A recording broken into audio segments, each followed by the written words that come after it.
So check this out. Many of you may have seen my rhetorical analysis of Buju Banton's Drinks Champ interview.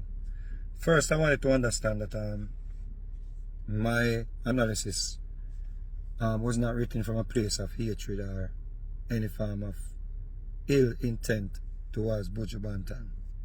Zane? No maliciousness. As a matter of fact, Buju Banton is one of my musical heroes. Zane? I think he's the greatest dancehall artist ever. Yeah.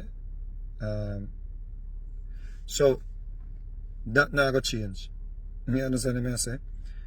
However, we have to understand that when someone puts something in the social media space, people are going to analyze it or comment on it or criticize it.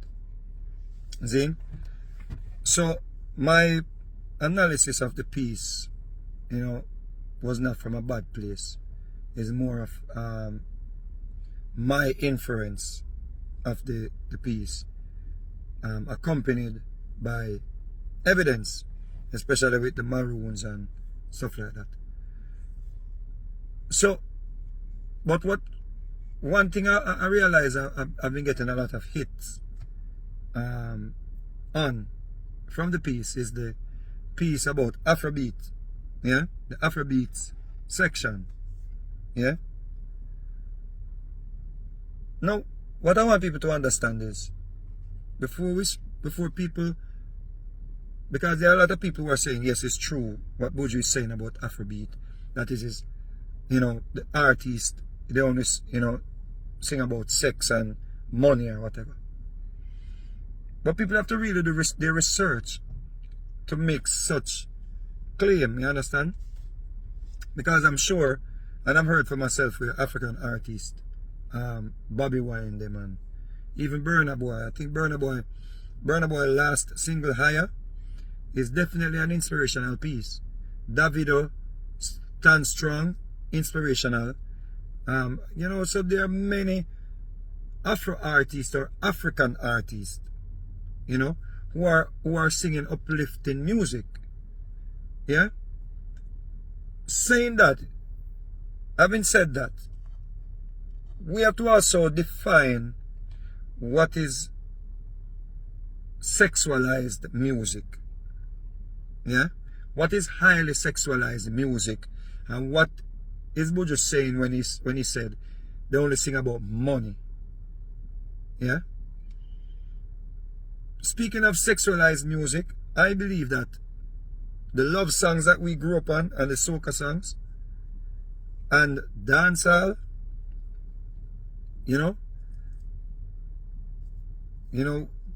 is the most sexual contents you will hear out of any genres. We grew up on love songs where I want to make love to you, Lady in Red, all of those songs we grew up on, my, those songs, are laced with, lyrics that make you want to have sex, even to this day when you play them. So to call songs highly sexualized, because it is coming to us in a different format, I think it is, I wouldn't have said that then. And I do not agree with that statement that, it's damaging the fabric of the society. And do away with it and sing about war and, government and all of these things. I think sometimes when you're going through things and you hear a feel-good song, it actually does something to uplift you. It doesn't have to be about Jesus and God and poverty and all of these things to be uplifting. You understand? You have feel-good music, that lift your spirit. You see what I say? Make you want to dance. And one thing we know about Africans, they can dance their way to the top of a mountain and back. You see what I say? And you just feel good watching it. So can you imagine how they feel doing it? You see?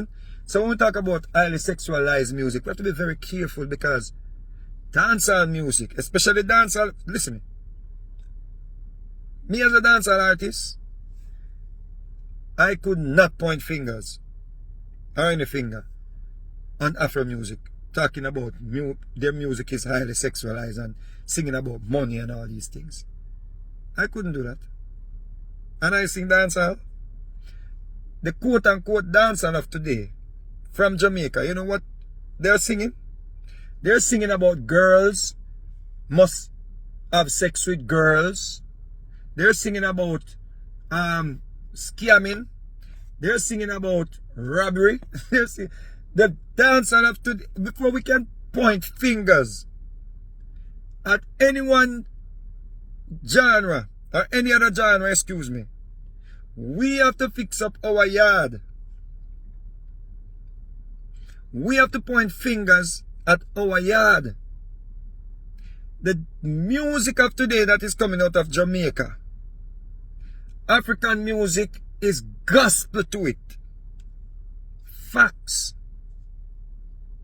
So I can't jump over the corruption or the whatever you call it, or the music that is destroying the society in Jamaica and go jump over Africa.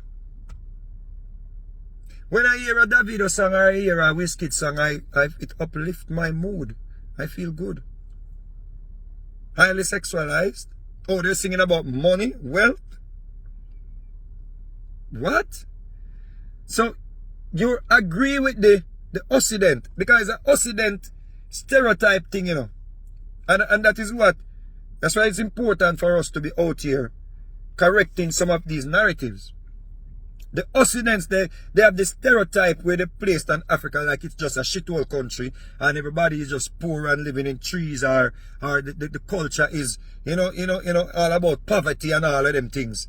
You understand? But that is the Occident way of thinking.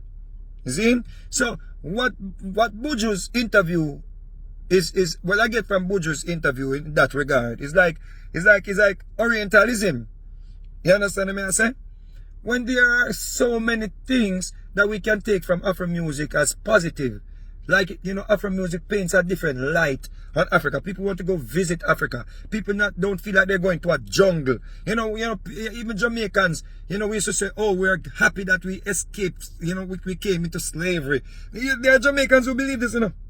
They're not just Jamaicans, there are people in the diaspora who believe that it was good for us to go into slavery because we escaped poverty. Because if we were in Africa, we would be living in a tree and eating grass. So there is something positive for us to take from Afro music. And the last thing I'm going to say, I find it somewhat, I wouldn't have said this, what Buju said when he started the interview. Calling our brothers motherfuckers. Yeah, that is something where Buju could have used better words when he was asked about Afro music and reggaeton. Yeah? When you say motherfuckers, it doesn't come off like, oh, these Africans are our brothers. It's when I say our musical brothers. So, but again, it's not from a place of hatred. Big up Buju Banton. None of them are perfect.